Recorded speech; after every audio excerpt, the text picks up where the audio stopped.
আসসালামু আলাইকুম। আজকে শেয়ার করব ফ্যাশন ফ্রুট বা ট্যাঙ্ক ফলের দুটি পদ্ধতি কিভাবে আমরা খাই। আমরা বেশ পছন্দ করি এই পদ্ধতি। প্রথমটি হলো মরিচের গুঁড়ো এবং বিট লবণ, দ্বিতীয়টি হলো পুদিনা পাতা, লেবুর রস এবং স্প্রাইট দিয়ে। চলুন তাহলে বানাই।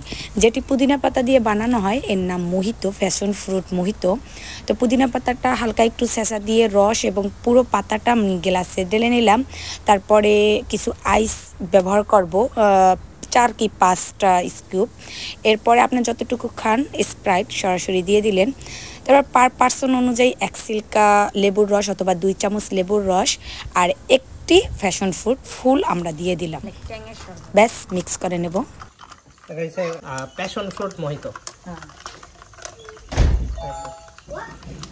টেস্ট করে বলো স্বাদটা। বিসমিল্লাহ। এরকম মনে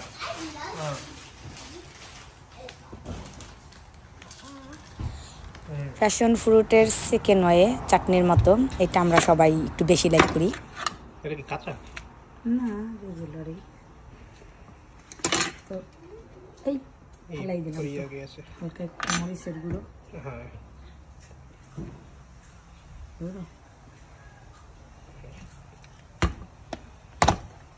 বিট লবণ সামান্য, তাহলে টেস্ট অনুযায়ী সামান্য মরিচের গুঁড়ো আর বিট লবণ দিয়ে টেস্ট অনুযায়ী এভাবে মিক্স করে নিলেই হয়ে গেল। এটা একটু বেশি স্বাদ, টক টক অ্যান্ড খুবই ভালো লাগে, আমি এই আর কি। দুটি পদ্ধতি দেখালাম, দুটি পদ্ধতি খেয়ে দেখবেন। আজকে বিদায় নিচ্ছি, আল্লাহ হাফেজ।